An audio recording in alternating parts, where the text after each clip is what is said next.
Bonjour, je suis François-Xavier Turbet-Deloff, donc directeur adjoint de l'association des établissements des petits frères des pauvres. Par ailleurs, je suis donc l'animateur du collectif Habiter Autrement et membre de l'Observatoire national de l'habitat inclusif. Alors, la question de la terminologie sur l'habitat inclusif, elle est complexe et très ancienne. Il faut, je pense, revenir un petit peu en arrière. Les premiers vraiment traces d'habitat de ce type-là, partagé, solidaire, avec un projet commun, on peut le remonter au Moyen-Âge où ont été développés dans le Nord ce qu'on appelait les béguinages, qui étaient des laïcs engagés dans la foi et qui décidaient entre eux de vivre justement dans des espaces partagés où chacun avait son domicile, mais il y avait aussi des espaces communs, des activités communes. Et j'allais dire, c'est un peu la première trace qu'on a de ces formes d'habitat. Dans les années 70, on a eu les premiers, ce qu'on appelait les domiciles collectifs, qui sont développés notamment sur Paris, sur Lyon et Grenoble. Cette appellation de domicile collectif était déjà très proche de ce qu'on appelle maintenant habitat inclusif dans le cadre de la loi Elan. C'était des domiciles donc regroupés sur un étage ou deux d'un immeuble, d'habitation ordinaire, et avec un espace commun à destination de personnes âgées. C'est un mouvement qui, j'allais dire, c'est un petit peu dissipé dans le temps. Parallèlement, c'est aussi dans ces années, j'allais dire post-68 tarde, s'est développé tout ce qu'on appelait l'habitat collaboratif, participatif, où là, on était plus sur le mouvement sur des projets portés par quelques citoyens, souvent des personnes qui désiraient vivre un projet commun et souvent y mettaient même leurs moyens personnels et montaient leur propre projet quelque part avec un aspect très communautaire. Ça aussi, c'est quelque chose qui s'est peu à peu dissipé au fur et à mesure de la fin du XXe siècle. Et au début du XXIe siècle, voilà, dans un mouvement de volonté, enfin, une évolution sociale, où il y avait beaucoup de gens qui aspiraient à créer des lieux où il y ait plus de relations sociales, où il y ait plus de solidarité entre les gens. Cet habitat participatif s'est de nouveau développé un petit peu partout en France. Il y a d'autres appellations. On a beaucoup parlé d'habitat alternatif pour les personnes âgées ou les personnes handicapées. Il y a d'autres terminologies maintenant qui étaient plus récents, qui étaient l'habitat accompagné et inséré,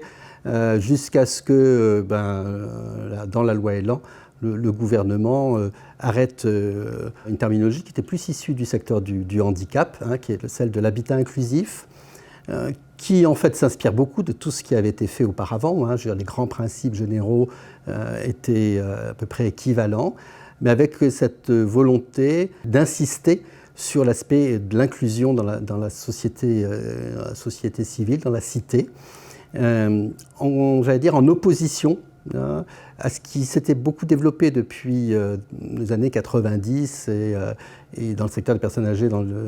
depuis les années 2000, c'est-à-dire ce développement d'une offre d'accueil et d'accompagnement des personnes âgées en perte d'autonomie, centrée sur du collectif, du très gros collectif, ce qu'on peut appeler les EHPAD, éventuellement les résidences autonomie, et d'une volonté de